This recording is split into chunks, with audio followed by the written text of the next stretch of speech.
학교의 성도 여러분 안녕하십니까? 사경의 네 번째 시간에 오신 여러분들을 진심으로 환영합니다.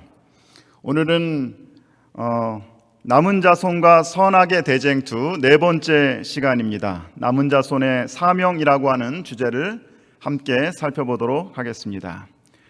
오늘 우리가 함께 나눌 본문의 말씀은 요한계시록 14장 6절에 있는 말씀입니다. 여러분들께서 너무나 잘 아시는 말씀이죠. 우리 한번 같이 좀 암송해 보도록 그렇게 하겠습니다. 같이 하겠습니다. 또 보니 다른 전사가 공중에 날아가는데 땅에 거하는 자들 곧 여러 나라와 족속과 방언과 백성에게 전할 영원한 복음을 가졌더라. 아멘. 오늘 사경의 교재 제4장 남은 자손의 사명에서는 크게 세 가지 주제들을 저희가 함께 살펴보도록 하겠습니다. 먼저는 우리의 부르심이 사명을 위한 부르심이라고 하는 그러한 주제입니다. 이 부분은 사실 어제 저희가 공부한 내용들의 복습이기도 합니다. 그리고 두 번째는 남은 자손의 삼중 사명에 대해서, 그리고 세 천사의 기별에 대해서 저희가 함께 살펴보도록 하겠습니다. 오늘은 특별히 두 번째 또 세 번째 주제들을 가지고 좀 같이 말씀을 나누는 시간들을 갖도록 하겠습니다. 요즘은 어떤지 모르겠지만 아주 오래전에 논산훈련소에서 6주 훈련을 마치면 퇴소식을 하고, 그리고 이제 저녁 식사를 한 다음에 저녁에 자대에 가는 열차를 타게 됩니다. 어느 부대에 배치가 되는지 그리고 어디로 가는지 가르쳐주지 않습니다. 다만 개인에게 번호를 가르쳐 줍니다. 1, 2, 3, 4, 5, 6 그러면 자기 번호를 외우고 있는 것입니다. 그러다가 이제 역마다 이렇게 쓸 때 자기 번호가 불리면 그때 이제 나가면 되는 겁니다. 어둠이 깔린 연무대역을 출발해서 기차는 북쪽으로 그렇게 달려갑니다. 커튼을 다 내리게 했기 때문에 어디로 가는지 잘 알지도 못합니다. 그리고 어디쯤 가는지 가늠할 수가 없습니다. 한참을 가다가 대전, 수원 그렇게 이제 한 역 그렇게 쓰게 됩니다. 수원역인가 대전역인가 어쨌든 또 도착해서 이제 번호를 부릅니다. 5, 6, 7, 8, 90 나와. 그러면 이제 5, 6, 7, 8, 90이 내리는 겁니다.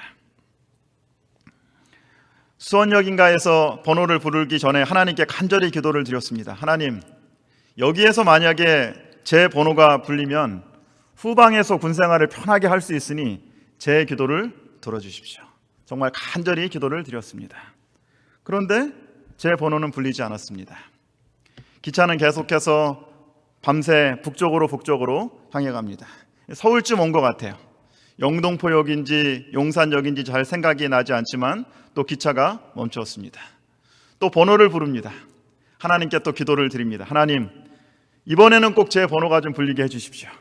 여기에서 내리면 그래도 서울 근처 좀 편한 곳에서 군생활 할 수 있지 않을까요? 그러나 제 번호가 불리지 않았습니다. 기차 안을 가득 찼던 동료들이 하나하나 내리고 새벽녘 거의 가까이 돼서 성북역에 이제 내리게 되었습니다. 성북역에서도 또 하나님께 기도를 했어요. 하나님, 이번에는 좀 제 번호가 좀 불리게 해주십시오. 이곳은 삼육대학과도 좀 가까우니 제가 좀 군생활을 잘 할 수 있지 않을까요? 아무리 기다려도 제 번호는 부르지 않았습니다. 이제 아침 해가 떠오를 때쯤 기차가 화랑대역을 지나가지고 삼육대 근처를 지나가게 되었습니다. 그때 제가 마음속으로 얼마나 많이 울었는지 모릅니다. 하나님, 이제 여기를 지나가면 강원도인데 왜 하나님 저를 강원도로 보내시나요? 이제 기차가 춘천역에 멈추어 섰습니다. 또 그곳에서도 제가 하나님께 기도를 드렸어요. 하나님, 강원도까지 왔으니 이왕 제가 강원도까지 온 것은 괜찮은데 이왕이면 좀 원주 같은 데로 저를 좀 배치해 주시면 제가 군생활을 잘 할 것 같습니다. 춘천 백이보충대에서 며칠을 묵고 다시 이제 배를 타고 또 군용 트럭을 타고 이제 가게 되었습니다. 어느 정도 가다 보니까 이 38선 이 표지가 보이는 거예요. 와, 전방이구나. 나는 이제 죽었구나. 그렇게 마음속으로 생각을 하게 되었습니다. 그래서 제가 마지막으로 도착한 곳은 인제 가면 언제 오나 원통에서 못 살겠네. 강원도 최전방 원통이었습니다. 왜 하나님께서 정말 간절한 나의 기도에 응답하지 않으실까? 정말 나의 열과 성을 다해서 기도했는데 하나님께서는 왜 내 기도에 들어주시지 않을까? 왜 아무도 없는 광야 같은 이곳에 나를 보내시는가? 하나님의 계획이 이해가 되지 않았습니다. 강원도 원통에서 군생활 하는 동안 하나님께서 저에게 들려주신 그 음성이 침례 요한의 간증이었습니다. 요한복음 1장 23절에 침례 요한은 이렇게 고백을 합니다. 나는 선지자 이사야의 말과 같이 주의 길을 곧게 하라고 광야에서 외치는 자의 소리로다. 광야는 세상과 떨어져 하나님과 홀로 있는 장소입니다. 히브리어로 광야는 미드바르라고 그렇게 합니다. 이 말은 말씀이라고 하는 다바르라고 하는 말에서 나왔습니다. 다시 말하면 광야는 하나님의 말씀이 나오는 장소이다라고 얘기할 수 있습니다. 인생의 광야에서 우리는 더 주의를 기울여서 하나님의 말씀을 듣게 되고 하나님의 음성을 깨닫게 되는 것입니다. 무엇보다도 인생의 광야에서 우리는 우리를 광야로 보내신 그 하나님의 사명이 무엇인지를 깨닫게 되는 것입니다. 비록 집에서는 가장 멀리 떨어져 있었지만 하나님께서 저에게 교회와 가장 가까운 곳에 군생활을 할 수 있도록 그렇게 도와주셨습니다. 그래서 매주 안식일 하나님의 계명을 지키며 또 하나님을 예배할 수 있는 그런 특권을 가지게 되었습니다. 비록 사랑하는 가족들과 친구들과는 멀리 떨어져 있었지만 함께 믿음의 형제들과 함께 그곳에서 그 광야에서 하나님을 알 수 있는 그런 기회를 갖게 되었습니다. 그리고 그곳에서 군인 형제들과 함께 군인 선교회를 저희가 조직했습니다. 그리고 광야소리라고 하는 신문을 매달 발행해가지고 군생활을 하는 저희 교회뿐만이 아니라 군생활을 하는 다른 형제들과 우편으로 붙여주고 나누었던 그런 경험이 있습니다. 오래된 일이라 사실 저도 다 잊고 있었는데 얼마 전에 한 친구가 페이스북에 이 광야소리 신문을 올려서 다시 한번 제가 그때를 회상하게 되었습니다. 하나님께서 그 인생의 광야 같은 그 곳에서 나를 인도하셨지. 오랜 시간이 지났지만 그때를 생각하면 하나님의 은혜에 감사할 수밖에 없는 것입니다. 살아야 할 이유가 있는 사람은 어떤 상황도 견딜 수 있다. 니체가 한 말입니다. 여러분은 여러분의 삶의 목적을 발견하셨습니까? 우리를 이 땅에 태어나게 하시고 삶을 허락하신 그 하나님께서 여러분들에게 주신 그 사명을 성취하고 계십니까? 어제 우리가 나누었던 내용들을 잠깐 좀 복습해 보도록 그렇게 하겠습니다. 재림교회 성도들은 교회 역사 초창기부터 자기 자신들이 요한계시록 12장 17절에 언급된 하나님의 계명을 지키고 예수의 증거를 가진 용과 더불어 싸울 마지막 남은 자손임을 확신하였습니다. 하나님은 누구를 남은 자손으로 부르십니까? 하나님께서 남은 자손으로 부르실 때는 개인이 아니라 신앙 공동체 전체를 부르신다고 하는 사실입니다. 그러므로 하나님께서 구약시대에는 이스라엘 백성들을 영적 공동체로 부르셨고 신약시대에는 교회를 영적 공동체로 그렇게 부르십니다. 마지막 시대에 하나님께서 영적 공동체인 남은 자손을 그렇게 부르시는 것입니다. 하나님께서 남은 자손을 부르시는 이유는 무엇일까요? 남은 자손으로의 부르심은 구원을 위한 것이 아니라 사명을 수행하기 위한 부르심이라는 것입니다. 남은 자손만 구원을 얻는 것이 아니라 이 땅에 하나님을 아는 많은 사람들이 예수 그리스도를 믿음으로 구원을 얻지만 하나님이 남은 자손을 부르신 특별한 이유는 그들에게 부여하신 사명을 완수하기 위한 것이라는 것입니다. 너희는 택하신 족속이요 왕 같은 제사장들이요 거룩한 나라요 그의 소유가 된 백성이니 이는 너희를 어두운 데서 불러내어 그의 기이한 빛에 들어가게 하신 이의 아름다운 덕을 선포하게 하려 하심이라. 여기 베드로전서 2장 9절에 보니까 하나님께서 누구를 부르셨어요? 너는이 아니라 뭐라고 그러십니까? 너희는 택하신 족속이다 라고 얘기하고 있습니다. 남은 자손으로의 부르심은 개인으로의 부르심이 아니라 신앙 공동체로 우리를 부르시는 것입니다. 하나님께서 우리를 왕과 같은 대제사장과 거룩한 나라로 부르신 이유는 무엇입니까? 하나님의 복음의 빛을 선포하게 하기 위한 것이다. 사명 완수를 위한 것이다 라고 그렇게 말씀하고 있습니다.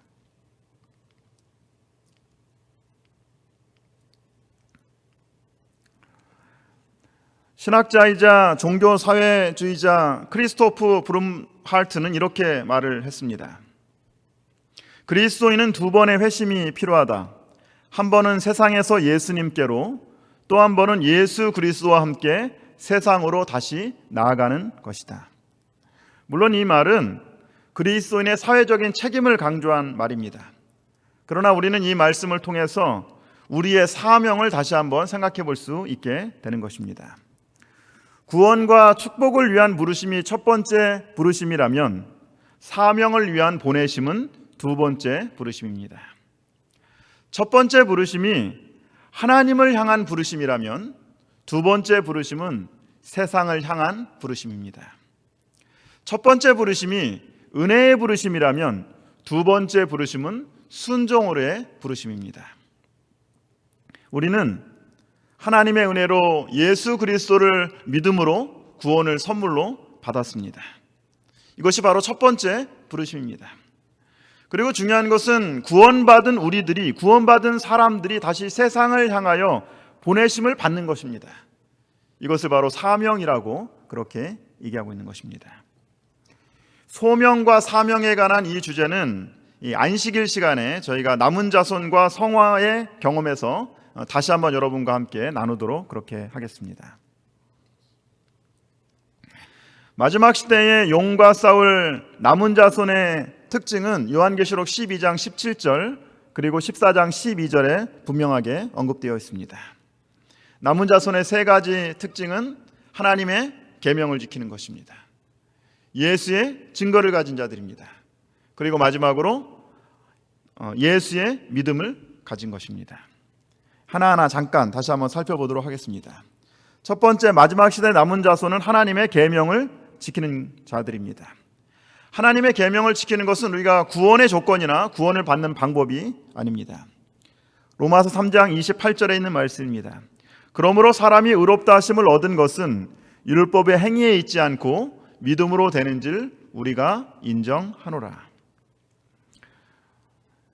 두 번째 엘렌 화이트의 글을 저희가 지금 같이 보겠습니다. 우리는 율법에는 구원이 없다는 사실을 분명히 인식해야만 한다.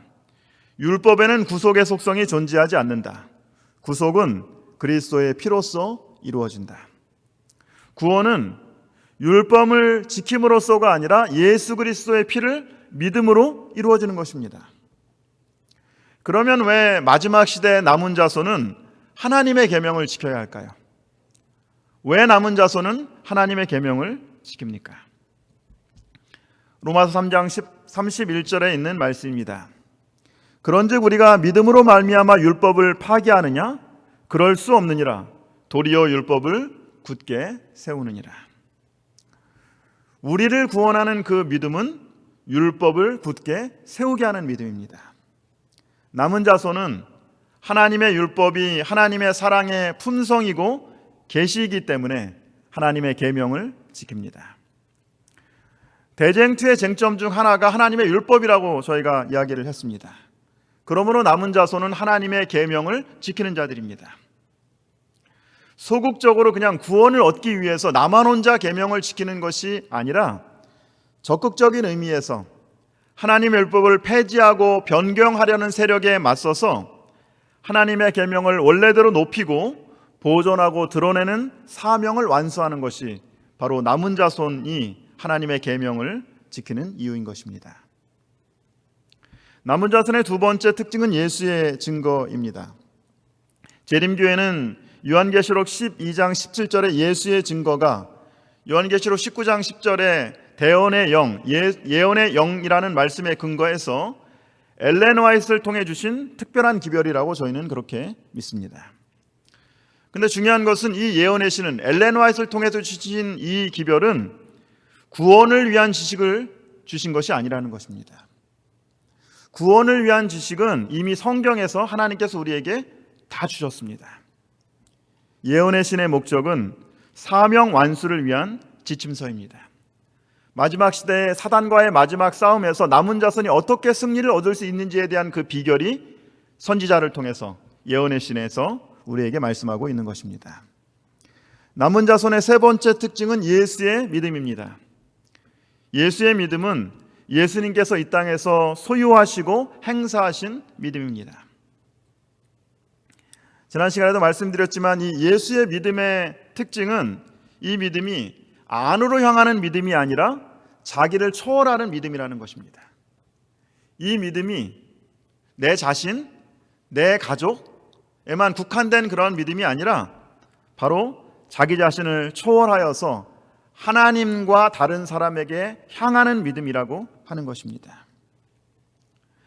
나의 믿음은 나만을 위한 믿음인가? 나의 구원만을 위한 믿음인가? 아니면 다른 사람들과 또 하나님과 연결되어 있는 연결된 믿음인가? 열린 믿음인가? 우리가 다시 한번 깊이 생각해 보아야 할 것입니다. 그러므로 너희는 가서 모든 민족을 제자로 삼아 아버지와 아들과 성령의 이름으로 침례를 베풀고 내가 너희에게 분부한 모든 것을 가르쳐 지키게 하라. 마태복음 28장 19절과 20절은 여러분들이 너무나 잘 아시듯이 예수님께서 이 땅을 떠나가시기 전에 제자들에게 주신 마지막 사명입니다. 마지막 명령입니다. 그래서 보통 저희가 이 말을 대사명 아니면 위대한 사명이라고 그렇게 부르고 있습니다. 재림교회는 마태복음 28장의 위대한 사명과 더불어서 모든 그리스도인들에게 주신 이 위대한 사명과 더불어서 요한계시록 14장 6절부터 12절 세 천사의 기별이 마지막 시대 남은 자손을 위한 특별한 사명이라고 그렇게 믿고 있습니다. 요한계시록 14장 6절 또 보니 다른 천사가 공중에 날아가는데 땅에 거하는 자들 곧 여러 나라와 족속과 방언과 백성에게 전할 영원한 복음을 가졌더라. 재림교회를 시작한 초창기 선구자들은 요한계시록 14장 6절부터 12절에 있는 이 말씀을 대사명과 함께 자신에게 주신 특별한 사명이라고 그렇게 생각을 했습니다. 1863년에 재림교회가 미국 미시간주 배틀크릭에서 첫 번째 대총회를 개최하게 됩니다. 그 당시 전 세계에 있었던 재림교회는 교회가 125곳이었습니다. 성도는 3,500명밖에 되지 않았습니다. 전국에 있는 안수 목사가 22명밖에 없었습니다. 우리나라 화폐 하나도 되지 않을 만한 그런 작은 규모였습니다. 그리고 심지어는 그 당시에 예수님의 재림을 믿던 많은 교단들이 있었는데 그 교단 중에 가장 작은 교단이 바로 제7일 안식일 예수 재림 교회였습니다. 그런데 160년이 지난 지금 어떻게 되었습니까? 지금 전 세계적으로 2천만 명이 넘는 재림 성도가 있습니다. 그리고 전 세계의 가장 많은 나라에 복음을 전하는 그런 교회가 되었습니다. 그 비결이 뭘까요? 모든 민족과 족속과 방언과 백성에게 전할 영원한 복음을 가진 그 남은 무리가 우리라고 하는 사명을 깨달았기 때문인 것입니다. 마지막 시대 남은 자손의 사명은 대쟁투의 쟁점과 그러므로 밀접하게 연관이 됩니다. 우리가 첫 번째 시간에 배웠지만 대쟁투의 쟁점은 하나님의 품성과 하나님의 율법과 그리고 그분의 주권에 관한 것이라고 말씀드렸습니다. 우리 앞에는 대쟁투의 마지막 싸움이 놓여 있다. 만일 하늘로부터 끊임없이 증가되는 빛이 필요한 한 백성이 지금껏 있었다면 하나님께서 당신의 거룩한 율법의 보관자가 되고 당신의 품성을 세상 앞에 옹호하도록 부르신 백성이다. 그처럼 거룩한 위탁을 받은 자들은 그들이 믿노라고 공언하는 진리들을 통하여 신령해지고 고귀해지고 생기로워져야 한다. 마지막 시대의 남은 자손은 선악의 대쟁투를 배경으로 탄생한 하나님의 백성들입니다. 그러므로 그들은 마지막 싸움에서도, 마지막 대쟁투의 마지막 싸움에서도 삼중 사명을 감당하게 됩니다. 첫 번째는 하나님의 율법을 회복하고 하나님의 사랑의 품성을 옹호하고 그리고 재림을 위하여 세상을 준비시키는 사명이 위탁되어 있는 것입니다. 그런데 사실 이 세 가지 사명이지만 이 세 가지 사명은 넓은 의미로 보면은 하나예요. 그래서 우리는 이것을 삼중 사명이라고 부릅니다. 세 가지지만 사실은 하나입니다. 삼중 사명을 통해서 마지막 시대 남은 자손이 드러내야 할 가장 중요한 진리가 뭘까요? 바로 하나님은 사랑이시라. 하나님은 사랑이십니다. 우리의 사명은 하나님의 사랑의 율법을 회복하는 것입니다. 하나님의 사랑의 품성을 옹호하는 것입니다. 세상 사람들이 재림을 준비하기 위하여 사랑의 하나님이 어떤 분인지를 나타내야 하는 것입니다. 첫 번째, 하나님의 사랑의 율법을 회복하는 것이 남은 자손의 삼중 사명 중에 하나입니다. 선지자 왕 678쪽에 이렇게 기록하고 있습니다. 개혁자로서 세상 앞에 서 있는 하나님의 남은 백성은 하나님의 율법이 모든 지속적인 개혁의 기초인 것과 넷째 계명의 안식일이 창조의 기념일, 곧 하나님의 능력을 끊임없이 상기시키는 제도로 계속 존재해야 한다는 것을 드러내 보여야만 한다. 마지막 남은 자손은 자신의 삶을 통하여 하나님의 율법을 회복하고 옹호하는 하나님의 남은 백성입니다. 남은 자손이 완수해야 될 두 번째 사명은 그들의 삶을 통하여서 하나님의 사랑의 율법을 옹호하는 것입니다. 사탄은 사람들로 하여금 하나님의 사랑의 품성을 오해하게 했어요. 하나님은 사랑의 하나님이 아니라 무서운 독재자라고 그렇게 생각하게 했습니다. 예수님께서 이 땅에 오셔서 하신 일은 하나님의 사랑의 품성을 보여주기 위해서 이 땅에 오셨습니다. 요한일서 3장 8절에 보니까 예수님이 이 땅에 오신 목적이 마귀의 일을 멸하려고 하셨다. 마귀의 일이 뭐예요? 하나님의 사랑의 품성을 잘못 나타내는 것을 없이 하기 위해서, 그리고 우주 앞에 그분의 사랑의 품성을 옹호하기 위해서 바로 예수님께서 이 땅에 오신 것입니다. 실물교훈 415쪽에 있는 말씀입니다. 제가 참 좋아하는 말씀인데요. 한번 같이 좀 읽어보도록 할까요? 같이 한번 읽습니다. 세상에 비칠 마지막 자비의 빛, 곧 세상에 전파되어야 할 마지막 긍휼의 기별은 하나님의 사랑의 품성에 대한 계시이다. 하나님의 자녀들은 하나님의 영광을 드러내야 한다. 그들은 저희의 생애와 품성을 통하여 저희를 위하여 행하신 하나님의 은혜를 나타내야 한다.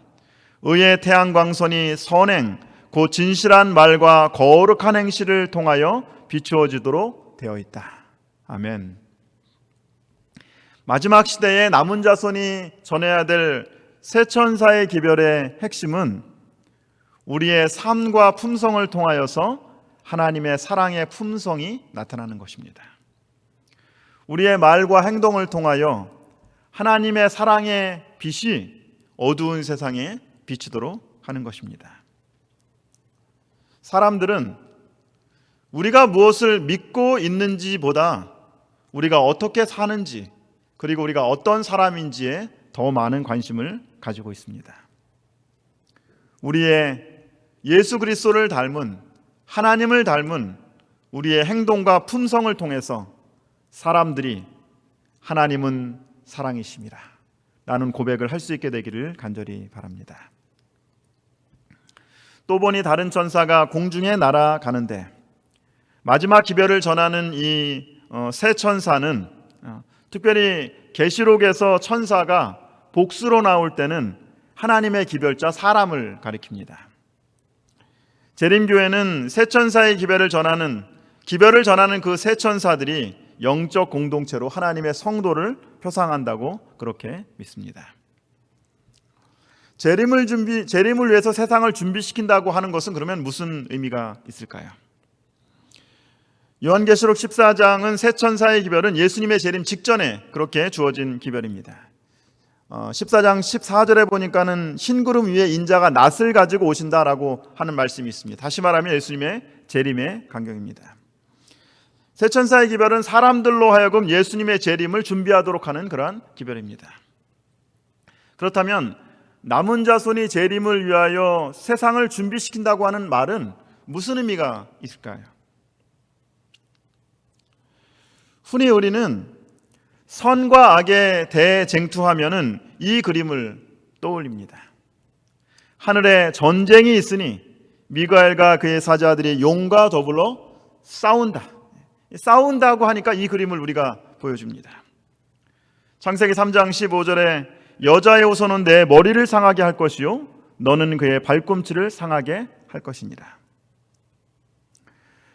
그런데 실제로 예수님께서 사탄의 머리를 어떻게 상하게 하셨죠? 창세기 3장 15절에 보니까는 여자의 후손이 내 머리를 상하게 한다고 얘기했는데 어떻게 예수님께서 사탄의 머리를 상하게 하셨습니까? 진짜 사탄의 머리를 어떻게 깨트리셨습니까? 물론 사탄은 이 대쟁투에서 하나님을 대적하고 십자가에서 예수님을 공격했습니다. 사탄은 끊임없이 말로 그리고 행동으로 예수님을 공격합니다. 핍박합니다. 성도들을 핍박합니다.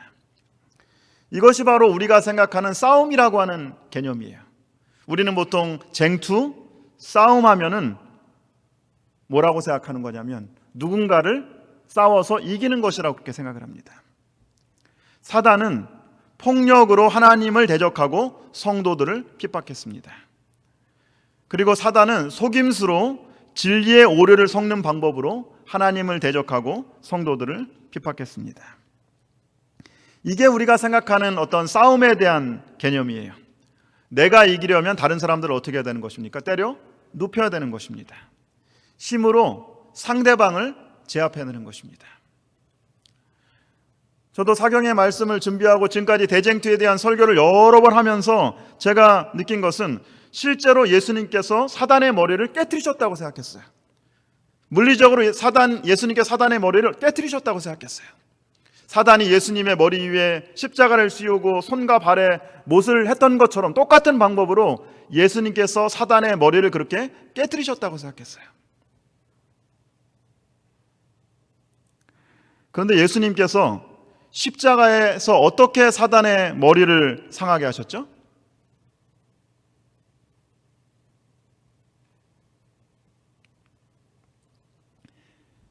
그가 찔림은 우리의 허물 때문이요 그가 상함은 우리의 죄악 때문이라. 그가 징계를 받음으로 우리는 평화를 누리고 그가 채찍에 맞음으로 나음을 받았도다.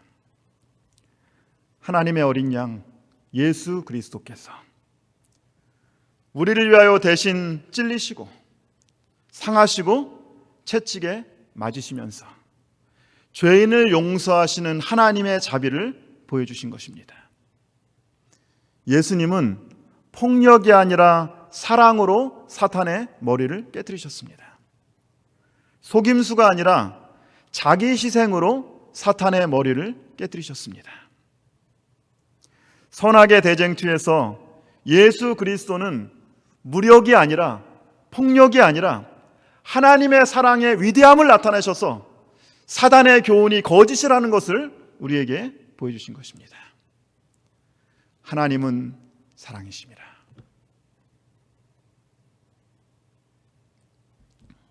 그러므로 마지막 시대 남은 자손이 재림을 위하여 세상을 준비한다고 하는 것은 무슨 뜻이 있습니까? 바로 세상 사람들로 하여금 하나님이 어떤 분이신지를 깨닫도록 하는 것입니다. 선과악의 대쟁터에서 사단은 핍박과 속임수로 짐승과 그의 우상에게 무력으로 경배하게 합니다. 그러나 하나님의 백성들은 사랑의 하나님을 자원하여서 경배하는 것입니다. 그리고 우리는 재림의 날 이렇게 고백을 하게 될 것입니다. 그날에 말하기를 이는 우리의 하나님이시라. 우리가 그를 기다렸으니 그가 우리를 구원하시리로다. 이는 여호와시라. 우리가 그를 기다렸으니 우리는 그의 구원을 기뻐하며 즐거워하리라. 이 고백이 예수님의 재림을 고대하는 우리 모두의 고백이 되기를 간절히 바랍니다. 그리고 사람들이 이렇게 기쁨으로 예수님의 재림을 기다리는 우리의 모습을 보고, 진정으로 사랑하는 우리의 모습을 보고 많은 사람들이 하나님은 사랑이시다라고 고백하게 되기를 간절히 바랍니다. 그리스도의 재림을 위해 세상을 준비시킨다고 하는 것은 무엇인가?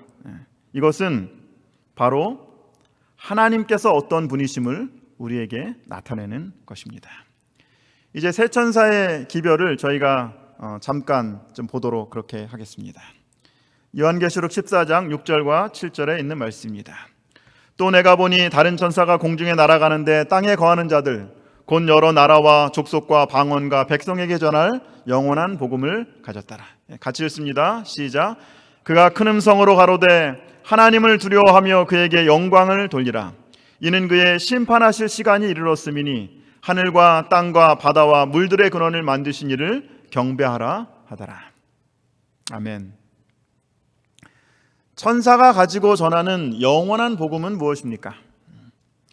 대부분의 그리스도인들은 이 복음을 죄인을 구원하시는 하나님의 계획이라고 그렇게 생각을 합니다. 그러나 우리가 이미 배웠지만은 대쟁투적인 관점에서 하나님의 구원의 계획은 타락한 인류뿐만이 아니라 온 우주가 다 포함되어 있는 것입니다. 대쟁투적인 관점에서 하나님의 구원의 계획은 그러므로 인류의 구원뿐만이 아니라 온 우주의 행복이 그곳에 들어있는 것입니다. 영원한 복음, 천사가 영원한 복음을 가지고 있었고 그리고 그것을 전했다고 얘기하고 있습니다. 천사가 영원한 복음을 소유하고 있는 것입니다. 다시 말하면 복음은 기별자의 입술뿐만이 아니라 그들이 가지고 있는 그 복음은 그들의 품선과 삶을 통하여서 전파되어야 되는 것입니다. 다시 말하면 기별자 자신이 복음이 되어야 하는 것입니다. 제가 참 좋아하는 말씀인데요. 이 말씀도 한번 같이 좀 읽어볼까요? 같이 읽습니다. 다른 이에게 끼치는 우리의 가마는 우리의 말보다 우리의 사람됨에 더 크게 좌우된다. 그리스도의 온유하심으로 특징 지어진 언행일치의 생활은 세상에서 능력이 되는 것이다. 아멘. 하나님의 관심은 우리가 어떤 사람이 되느냐 하는 것입니다. 복음의 능력은 복음대로 살아가는 사람의 삶 속에서 그 영향력을 발휘할 수 있게 되는 것입니다. 첫 번째 천사의 복음의 내용은 무엇입니까? 첫 번째는 하나님의 심판하실 때가 이르렀으니 하나님을 두려워하고 그에게 영광을 돌리라고 하는 것입니다. 두 번째는 천지를 창조하신 하나님을 경배하라고 하는 것입니다. 하나님의 심판하실 시간이 이르렀다. 여러분, 하나님의 심판의 시간이 이르렀다는 것이 복음입니까? 이것이 복음일까요? 내일 저희가 이 부분에 대해서 함께 다뤄보도록 그렇게 하겠습니다. 사실 우리는 요한계시록에 있는 말씀들을 연구하면서 금방 잘 이해되지 않는 많은 부분들이 있습니다. 그러나 우리가 예언을 연구하고 또 계시를 연구할 때 우리가 기억해야 될 단어가 있는데 그게 바로 see the unseen이라고 하는 단어입니다. 무슨 뜻이죠? 보이지 않는 것을 보는 것입니다. 다시 말하면 성경은 이것을 믿음의 눈이라고 부르는 거예요. 히브리서 11장 1절에 보면은 믿음은 뭐라 그랬어요? 보이지 않는 것들의 증거입니다. 믿음의 눈은 보이지 않는 것을 볼 수 있도록 하는 것입니다.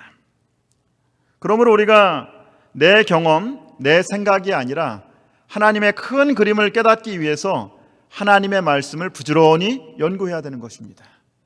이것이 바로 재림교회 초창기 우리 선구자들이 했던 일이고 우리가 해야 되는 일입니다. 두 번째, 이 계시를 통해서 하나님께서는 강렬한 대조를 통해서, 강렬한 반어법을 통해서 복음의 의미를 더 잘 드러내셨다고 하는 것입니다. 세 천사의 기별도 우리가 그런 의미에서 이해를 한다면 훨씬 더 잘 이해할 수 있으리라고 생각합니다. 첫 번째 천사의 복음은 창조주이시며 심판주이신 하나님을 경배하는 것입니다. 그리고 창조주 하나님의 사랑에 반응하는 예배로의 초청이 바로 첫 번째 천사의 복음입니다. 두 번째 천사의 복음입니다. 무너졌도다 무너졌도다 큰 성 바벨론이여, 모든 나라를 그 음행으로 인하여 진노의 포도주로 먹이던 자로다. 바벨론은 하나님을 대적하는 세력을 상징하죠. 음행은 국가 권력과 결탁하는 것이다. 그리고 포도주는 이단적 가르침을 상징한다고 그렇게 얘기하고 있습니다. 다시 말하면 바벨론은 진리와 오류가 섞여 있는 그런 혼합된 상태입니다. 첫 번째 천사의 기별의 핵심이 누구를 예배하느냐, 바로 창조주 하나님을 예배하는 것이라고 했다면, 두 번째 천사의 기별의 핵심은 어떻게 예배하느냐에 관한 것입니다. 성경 말씀에 기초한 신앙을 하고 있는가? 아니면 오류가 섞인, 아니면 성경과 내 생각, 내 감정, 인간의 그런 경험이 섞인 그런 가짜 진리로 예배하고 있는가? 무너졌도다 무너졌도다 큰 성 바벨론이야. 여러분, 바벨론이 멸망한 것이 복음입니까? 왜 바벨론이 멸망한 것이 복음일까요? 요한계시록 18장 2절과 4절에 무너졌도다 무너졌도다 큰 성 바벨론이여, 내 백성아 거기서 나와 그의 죄에 참여하지 말고 그가 받을 재앙들을 받지 말라. 아멘. 두 번째 천사의 복음은 바벨론의 멸망을 선포하고 있습니다. 옛날 바벨론의 멸망을 통해서 포로로 잡혀갔던 이스라엘 백성들이 유다 땅으로 귀환하는 역사가 있었습니다. 그리고 하나님의 진리가 다시 회복되는 것입니다. 마지막 시대에 하나님께서 영적 바벨론을 멸망시키시고 그리고 당신의 백성을 다시 부르겠다고 하신 하나님의 약속이고 그리고 초청의 기별이 두 번째 천사의 복음입니다. 세 번째 천사의 복음은 요한계시록 14장 9절부터 11절에 나와 있습니다. 만일 누구든지 짐승과 그의 우상에게 경배하고 이마에나 손에 표를 받으면 그도 하나님의 진노의 포도주를 마시리니 그 진노의 잔에 섞인 것이 없이 부은 포도주라. 거룩한 천사들 앞과 어린 양 앞에서 불과 이왕으로 고난을 받으리니 그 고난의 연기가 세세토록 올라가리로다. 짐승과 그의 우상에게 경배하고 그 이름의 표를 받는 자는 누구든지 밤낮 쉼을 얻지 못하리라. 진노의 포도주, 불과 유황, 밤낮 고난을 받는다. 여러분, 이 말들이 복음과 어울리는 말입니까? 많은 사람들이 생각할 때 이것은 복음이 아니라고 그렇게 얘기합니다. 그러나 우리는 어린 양의 희생적인 관점에서 이 기별을 살펴볼 때 이것도 하나님께서 우리에게 강렬하게 말씀하신 복음인 것을 알 수 있습니다. 하나님의 진노의 포도주 잔, 이 잔을 먹은 사람이 이 세상에 있습니까? 이 세상에 하나님의 진노의 포도주 잔을 먹은 사람은 없습니다. 이 세상에서 하나님의 진노의 포도주 잔을 마신 분은 한 분입니다. 예수 그리스도께서 십자가에 달려 돌아가시면서 인간이 마셔야 될 하나님의 진노의 포도주의 잔을 마시셨습니다. 불과 유황은 둘째 사망의 고통을 얘기합니다. 바로 예수님께서 그 둘째 사망의 고통을 당하신 것입니다. 바로 예수님께서 이미 십자가에서 하나님의 진노의 포도주를 마시고 그리고 불과 유황의 두 번째 사망의 고통을 경험하신 것이라고 그렇게 얘기하고 있는 것입니다. 셋째 천사의 기별은 짐승과 우상에 경배하는 자들에 대한 경고일 뿐만이 아니라 하나님의 인을 가지고 창조주 하나님을 경배하는 자들이 어떻게 하나님 안에서 영원한 안식을 누릴 수 있을지에 대한 이야기들을 하고 있는 것입니다. 그래서 특별히 이 기별은 하나님의 백성이 경험할 안식에 대한 기별입니다. 히브리서 4장 11절에 그러므로 우리가 저 안식에 들어가기를 힘쓸지니. 저자는 91쪽에서 세 천사의 기별의 요약과 결론으로 맨 마지막에 이렇게 말씀을 하고 있습니다.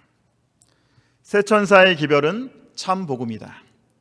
이것은 구원으로의 초청이라는 의미에서의 복음이 아닌 인류에게 복음의 원형 되시는 하나님을 선포한다는 의미에서 복음이다. 아멘. 세 천사의 기별의 핵심은 하나님이 어떤 분이신지, 하나님은 사랑이십니다. 이것을 우리에게 강조하는 영원한 복음입니다. 실제 일어났던 일이라고 합니다. 브렌다라고 하는 한 젊은 여자가 암벽 타기를 하고 있었습니다. 거대한 화강석 절벽 꼭대기에 이제 거의 오르게 되었습니다. 위를 바라보면서 잠시 숨을 돌리는데 갑자기 메고 있던 안전 밧줄이 툭 끊어지게 되었습니다. 그러면서 살짝 미끄러졌습니다. 작은 돌멩이 하나가 브렌다의 눈을 툭 치고 그리고 아래로 떨어졌습니다. 다행히 큰 사고는 일어나지 않았습니다. 그런데 돌멩이에 맞으면서 브렌다가 끼고 있던 한쪽 눈에 있던 콘택트 렌즈가 떨어져 나가 버린 겁니다. 시야가 희미해지고 어디를 잡고 매달려야 할지 브렌다는 두려워하기 시작했습니다. 이 암벽 등반이라고 하는 것이 정확하게 자기가 집어야 될 지점을 정확하게 짚지 않으면 매우 위험한 그러한 스포츠입니다. 어떻게 떨어질지 몰라요. 그래서 브렌다는 하나님께 간절히 기도를 했습니다. 하나님, 이 공포스러운 상황에서 침착한 마음을 갖게 해주세요. 그리고 혹시 떨어져 나간 그 콘택트 렌즈를 제가 좀 찾을 수 있도록 해주세요. 그리고 용기를 내어서 암벽 등반을 계속해서 했고, 이 콘택트 렌즈가 떨어진 상태에서 겨우 가까스로 정상에 오르게 되었습니다. 근데 문제는 이제 그 후에 일어나게 되었습니다. 여분의 콘택트 렌즈가 있는지 가방을 아무리 뒤져도 이제 찾을 수가 없는 거예요. 만약에 콘택트 렌즈가 없으면 이제 잘 보이지가 않아서 밑에까지 내려갈 수 없게 되는 겁니다. 당황을 하던 브렌다가 평소에 암송하던 성경 구절 하나를 암송하고 하나님께 기도하기 시작했습니다. 여호와의 눈은 온 땅을 두루 감찰하사 전심으로 자기에게 향하는 자를 위하여 능력을 베푸시나니. 브렌다는 이 말씀을 붙잡고 간절히 기도하기 시작했어요. 주님, 당신은 모든 산을 두루 감찰하십니다. 당신은 이 산에 있는 모든 돌멩이와 나뭇잎을 아십니다. 그러므로 당신은 제가 잃어버린 콘택트 렌즈가 어디 있는지 아실 것입니다.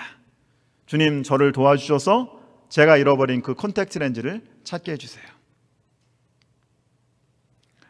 이렇게 간절히 기도를 마치자마자 이게 웬일입니까?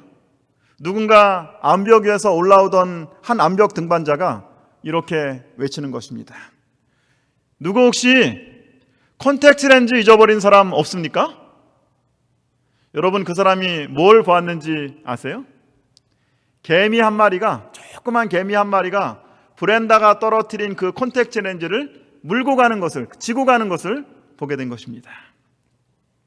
이야기는 여기서 끝나지 않습니다. 이 이야기를 들은 브렌다의 아버지가 이 만화가인데 이 이야기를 만화의 사파로 그렇게 그렸습니다. 그런데 아버지는 개미의 관점에서 이 그림을 그렸습니다.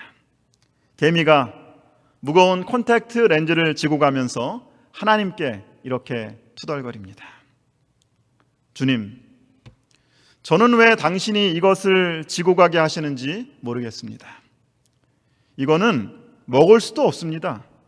또 굉장히 무겁습니다. 그러나 당신이 원하는 일이라면 당신을 위해서 제가 지고 가겠습니다.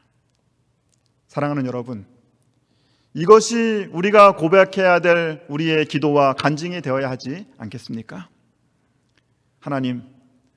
하나님께서 왜 우리에게 이 짐을 지고 가게 하시는지 저희는 잘 모르겠습니다. 마지막 시대의 남은 무리로 저희를 부르시고 거룩한 사명을 맡겨 주셨습니다. 그러나 하나님, 저는 사실 당신의 뜻을 잘 이해할 수 없습니다. 하나님이 저에게 맡겨주신 일이 좋은 것 같지도 않고, 그리고 무엇보다도 이것은 제가 감당하기에는 너무 무겁습니다. 그러나 이것이 당신께서 저에게 맡겨주신 사명이라면 즐거운 마음으로 지고 가겠습니다.